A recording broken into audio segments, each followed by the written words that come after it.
ay ang napili ko po ay Matthew 16:24. Opo. Ang sinabi po dito, if you can also follow po, then said Jesus unto his disciples, if any man will come after me, let him deny himself and take up his cross and follow me.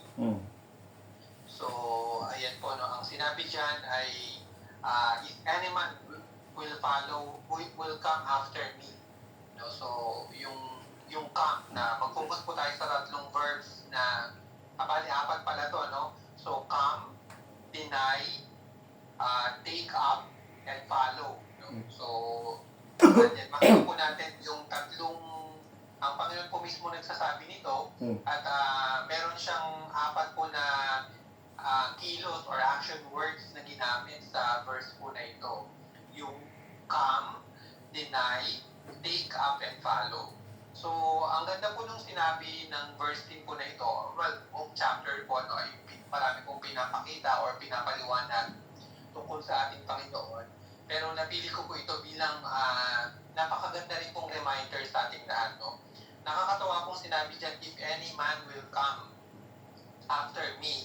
So, hindi ni-require ng Panginoon kung ikaw man ay yung estado sa buhay. Sabi niya, any eh. So, kahit sino po pala ay pwedeng sumunod sa Panginoon, pwedeng lumapit sa Panginoon. No? Nakakatawa po na walang sinet na standard ng Panginoon pagdating sa pagsunod sa Kanya or paglapit sa Kanya. No? So, kaya lang, sabi niya, may requirement. Let him deny himself. Ito yung challenge, ano? Kaya sabi, yung kasabihan na madaling magpakabuti ay madaling magpakasama, pero mahirap magpakabuti. Ano? Ito siguro yung parang, kumbaga sa konteksto ng mundo, yung ang daling makagawa ng kasamaan, pero sa kabutihan, challenging. Ano?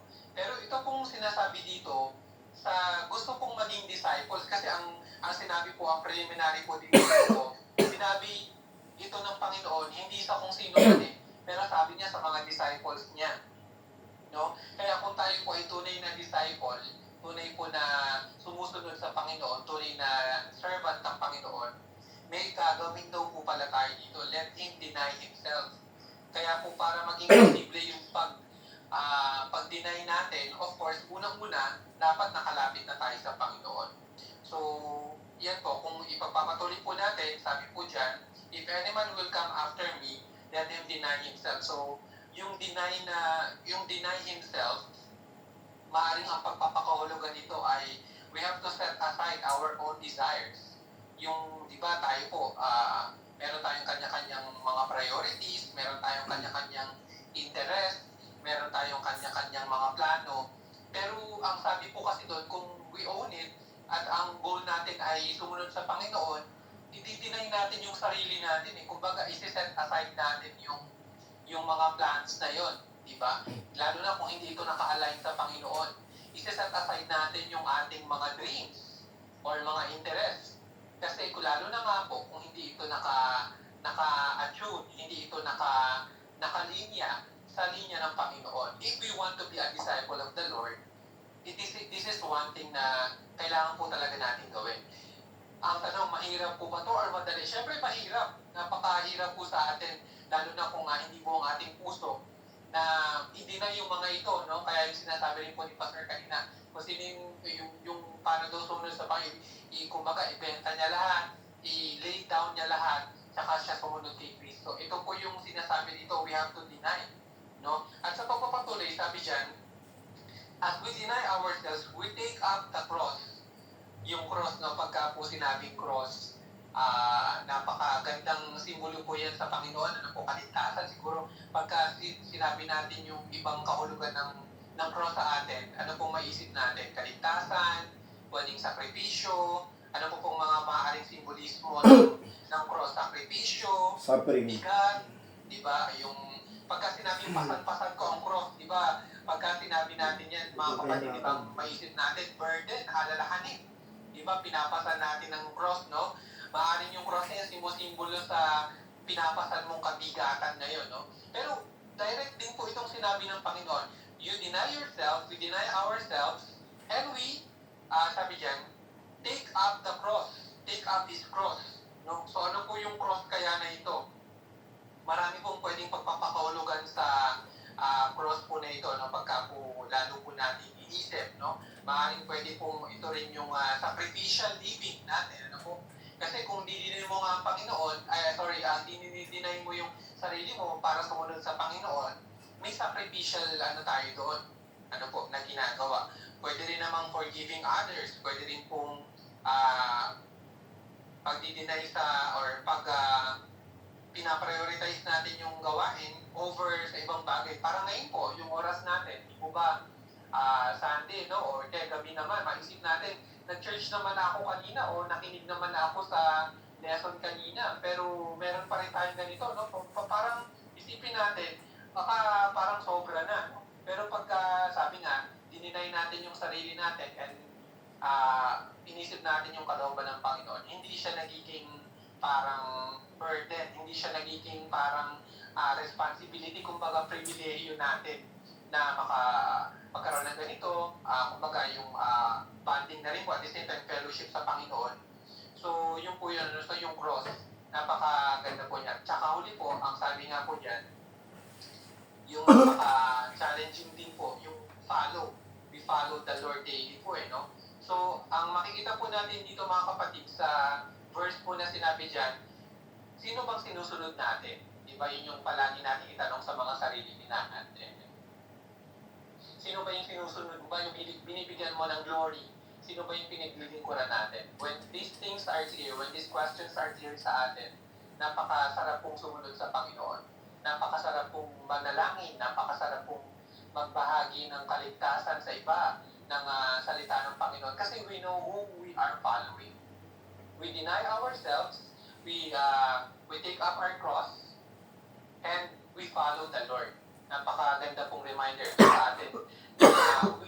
We know who is the leader of the church. Kasi nga binanggit yun, na I will build my church, sinabi doon. Tapos ngayon, dinala ka na ng Panginoon sa church. And we should all be following the Lord. Kasi niligtas niya na tayo So yung discipleship, it talks about Christ-likeness. Diba? Yan na yung dapat na kumbaga yung salitang idolo ng mundo, yung salitang lodi, no, sa ibang lengguwahe or dialekto, kumbaga, parang dapat kung meron tayong number one, dapat natutularan ito yung iniwan ng Panginoon na footsteps. So ang problema na lang, kung susunod ba tayo sa footsteps na yon or gagawa tayo ng sarili nating steps na or path na taliwas or hindi naman ayon sa dinisenyo ng Panginoon. So, yun aking pong munting share po. Salamat po. Okay, salamat po ito. Actually, marami pang sana tayong pwedeng i-discuss yan, pero isang makita mo maganda dyan na binanggit ng Panginoon, yung diba, binanggit niya yung magsasuffer siya, mamamatay siya, huliin siya. Tapos sinitapangan niya dyan sabi ni Pedro sa kanya, Lord, hindi mangyayari sa'yo, sabi sa 22. Kasi sinabihan siya ng Panginoon na umalis ka sa harapan ko, Satanas. Siguro mo si Pedro ko, inabihan niya Satanas.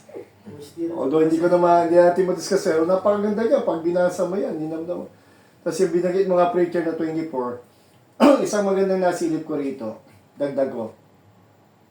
Alam nyo, yung sasabi ni Kito kasi naman, any man will come after me. Budo sa mga nasabi ni preacher. Ang totoo lang po, mahirap talaga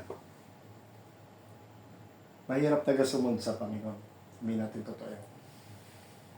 Pero pag nakilala mo siya, yung mahirap magiging madali. Alam niyo bakit? Ang inspirasyon kasi natin dyan mismo si Kristo. Kaya nga Christ-like niya siya, sabi ni preacher. Kasi kung titignan, sabi niya, deny himself. Ang una nagpakita ng denial ng Panginoon. Di ba? Dahil Diyos siya. Nung naging tao siya, ano ang itinanggi niya?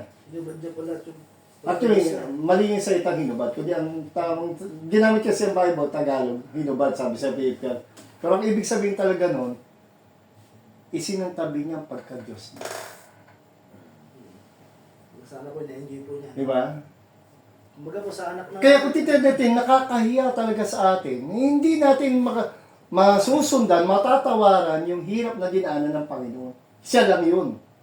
Kasi ang ang punto talaga nun, ano, yung, ang tawag doon yung pagpapakababa. Yung pagpapakumaba ng step ng pagpapakababa. Naging tao siya, naging servant siya, nag-suffer siya, binastos siya, talagang di ba, nireject siya. So, talagang tinanggi niya kung sino siya. Dakilang Diyos, makapangyarihan, anak, baga, naawitan ng langit. Kung meron mang dapat teka, tumahimik ka, ako gumawa ng mundo to, tapos ginagawa, hindi eh. Yung katiting ng kadakilan, kapangyarihan na meron si Kristo, talagang inano niya.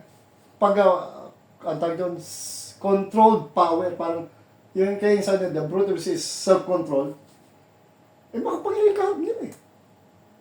Pero yung galit ng Panginoon, hindi yun ang namayani.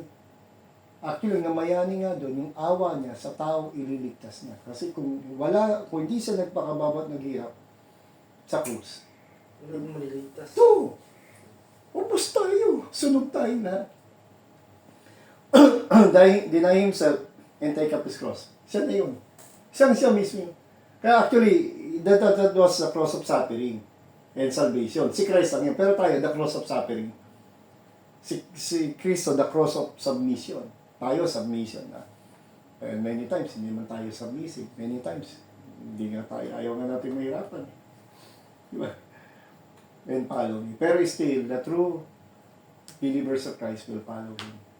Kaya, napakaganda po na, marami tayong ano dito, pero sa kabuuan, susi tayo yan. Pagka the more natin we know the Lord,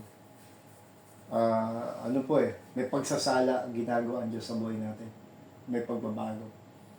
No, meron siyang mga gagawin sa buhay. Sige po, sa manalangin na tayo.